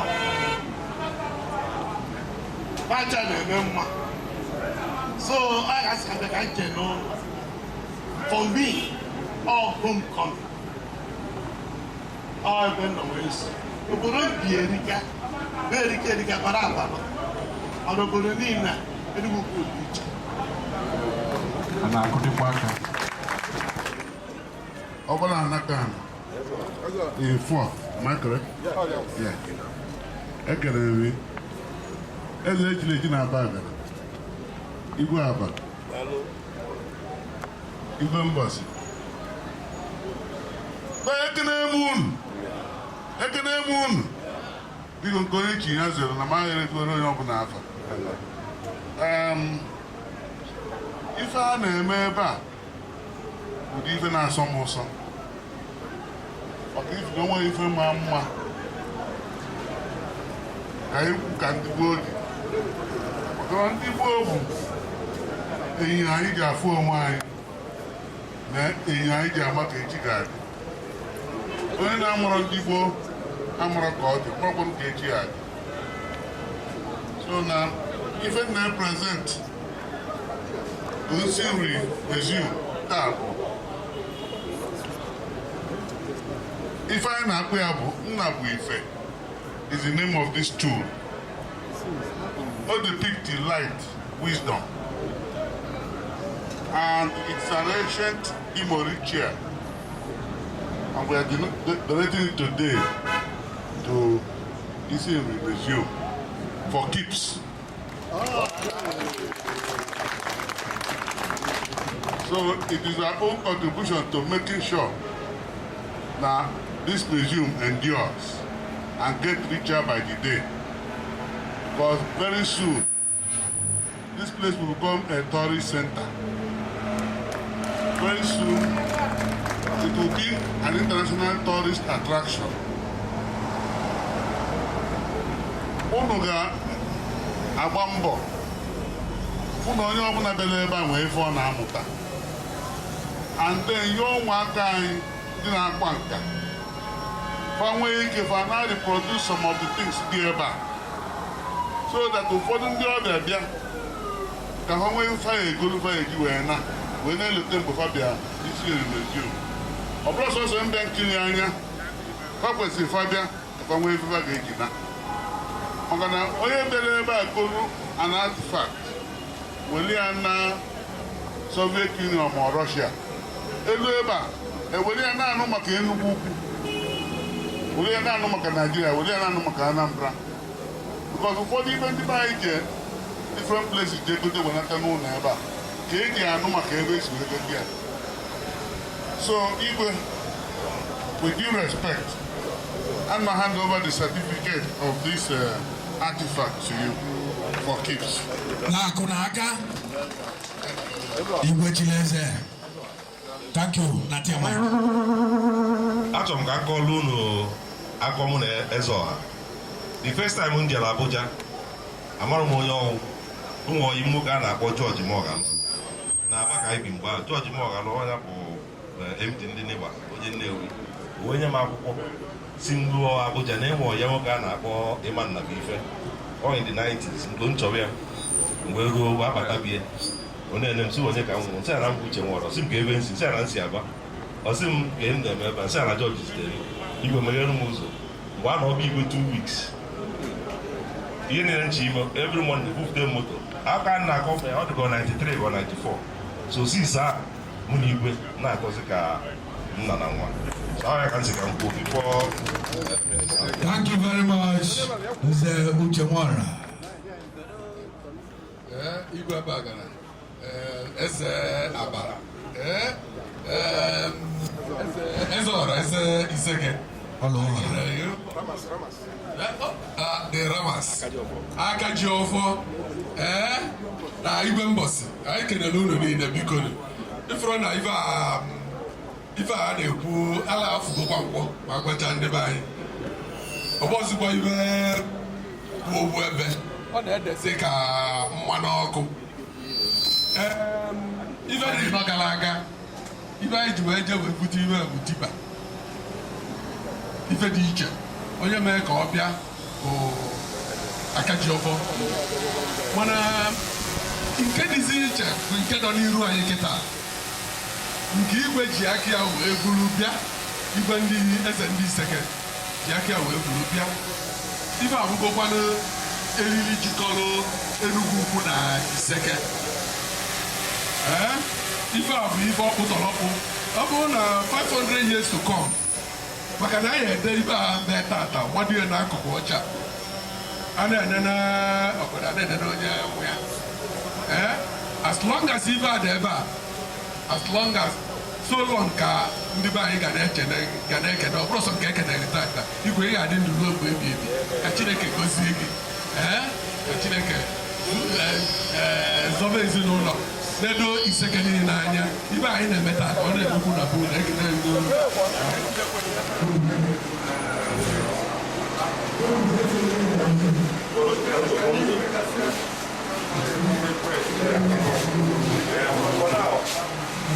onye agbaba kureto so anyị na-aka bidosi to emesịa a ga-edebe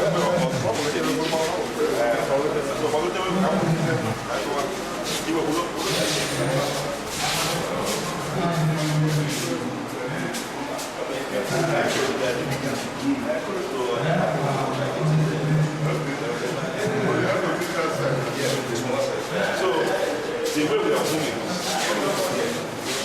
it looks like they have a lot of people And they see artifacts. You know, in space. Now, all the story they tell.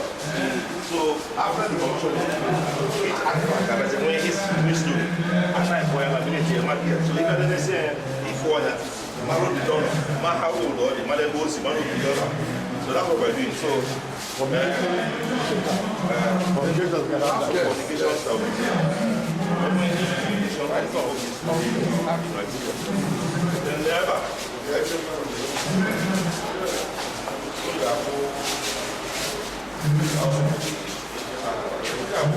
this is the history starts from here.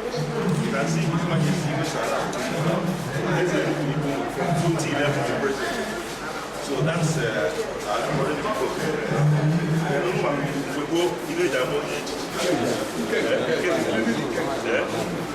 I would say that the history there. I know the too much out there. So have their history. And I make it. This is more than this represents a cabinet chief name. Akobaro, I only do MC.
So that shows how dynamic the is.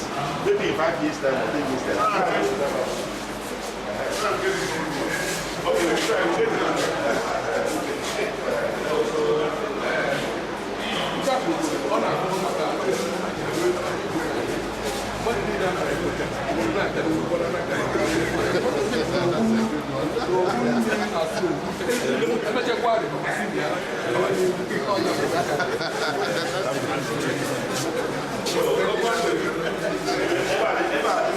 very, very interesting.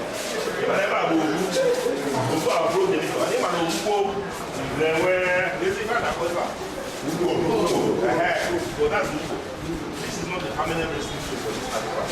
I will move them. And this is for just big. Look at where guy goes, then go Ochi.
This actually shows, you can see the dynamic of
Commissioner a na-akpọ omenala na njem sisala ebele ọ nọ ebe a taa maka wee kwuo okwu ka ministri ya na ndị muzulman ga-esi wee na-arụkọ ọrụ ịma na enwere mgbe ma ndị na-esi Amerịka ebe ma ndị na-esi ndị ọchacha ma ndị Black Americans kọmishọna gwara anyị kwere oge enye mgbasa ozi amarụ maka muzulman isi ndị muzulman so ọnya ga-ezi ma ọ laik ife mmeta ọ masịrị ife mmeta na sikwe ndị nnukwu gwara gọọmenti na so that amarụ na ebe a wee omenala anyị bụrụ obi na emesịa na aka kpọtakwa ndị ga na-arụ ji na-arụ ife ọrụrụ ma wa bachakwa ọcha ịbata ili mbata ebe ahụ na mmanụ ya bụ na mbara igbo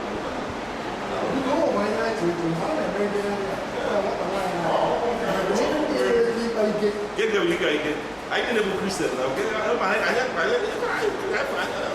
anyị bụ ndị anyị na-eso ụzọ chukwu na igotere ife abụrụ ị na-agụchikwa akwụkwọ nsọ ya bụ osisi ka ebe bụ ike gịnị ka ọ ga-abụ o nwere nwere ife dodo ma ndị onye abụ ndị nwere ife dodo ihe abụọ ọzọ ibe eji elota ka nne ndị ozi nwere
Chelsea.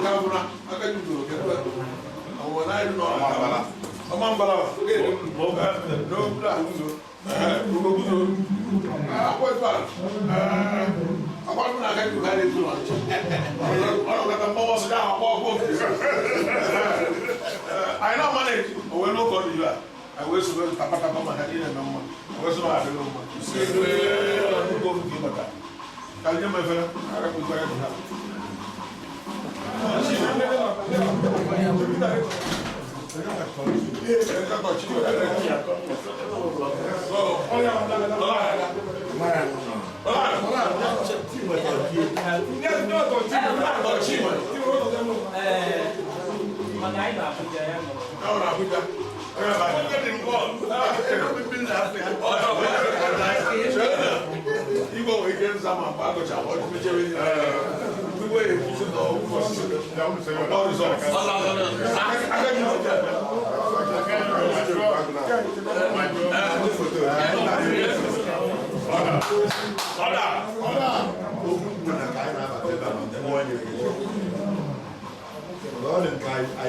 Even in I do you know. Where's you are like on corner. I'm a woman when you be about won't be a man alive. I'm not having to tell me. Oh, I see. Don't want to get to no, that's not you go like on corner now. You know what now? Ubu abuta buto and ubu I from the country and why I don't know.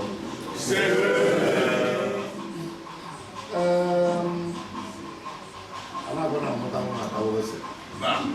Is the bone man and what I did. I want to do my kind of level. I'm going to go and I said, I will just go to Bukaja. I am a good guy and we'll go around and I don't know. This will be long. Then when you get it from even you got out. I will go to when you look. I keep going and can do man. Only on Nakala, only on a Mundi, the Calagra. Bands Nanya. Who's one of an eye of Kenya, even Toronto. I go out like I didn't know we had a good dog. Oh, what in the river.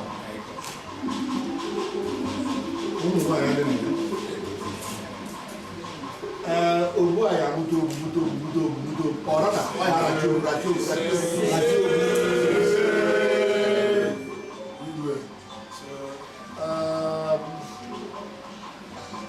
òwúrọ̀ ìlú àwọn àkọ́kọ́ àyà àmọ̀tẹ́kẹ́ ní òwúrọ̀ àti àbúrò ọjọ́ àyàwó ọ̀gbọ́n àyà àmọ̀tẹ́kẹ́ ní òwúrọ̀ àti àbúrò ọjọ́ àyàwó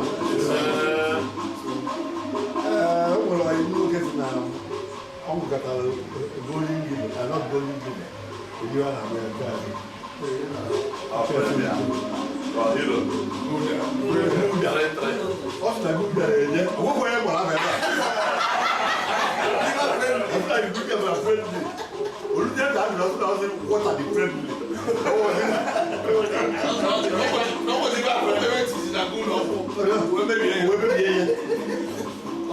Obu will continue to be friendly to all.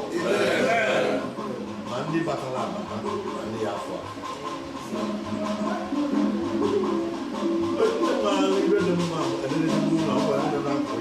We get them no way goes it.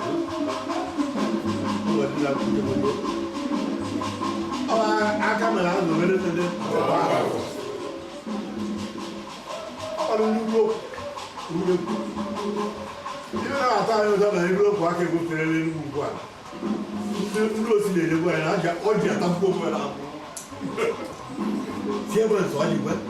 What out you went? What you went? I see me said what you went. You wrote like a United States. You got you go. But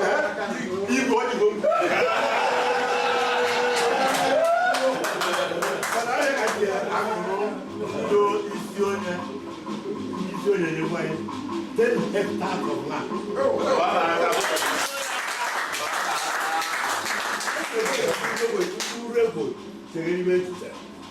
Agbo ọgụ mara mma, na-enyigo mara mma mgbe niile. Na-eru ndị gọbara iri ọgbọ, ukwuru ndị ugwu ọgbọ. Ọrụ nọ. Ọ ga-eruru anyị ọgbọ. Ọ ga-eruru anyị ọgbọ. Iji ọrụ nọ. Enwere ike ụlọ ogbu ọba ya ebido. Ọ họpụtara anyị language of ihe gbasa. Ọ họpụtara language of ihe gbasa.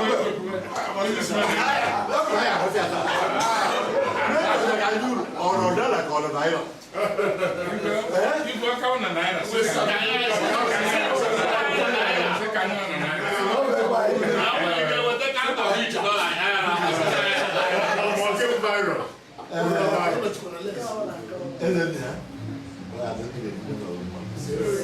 Ibu nu yeri ara da kọ mu. Olu ara amutu amutu.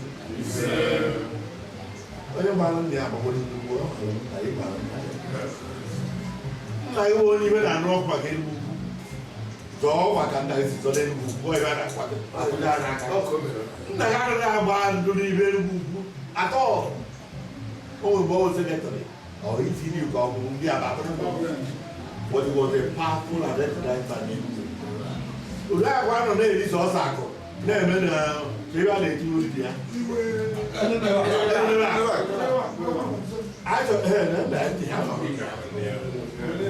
so ihe apụtara isi pụtawa ba mma pụtawa nụ ba mma ibe adịgoro unu mma o ibu unu ti tọrọ ti iri sisi ọrụ unu na-enwere ti iri ọkpụ aka ti na ọnụ mmiri na ngozi ndị abatara taa na ọke ebere ebe ọ sịrị ọgwụ mgbe ebe anyị bịara ọbụla Enugwu ụlọ ọrụ nnukwu gosi ka anyị bịa wee na-eso n'ụlọ ya aka ibe ya gara aga n'ụlọ ma mma na anyị bụ ndị batara abatara anyị eji ezigbo ibe wee na-aga n'o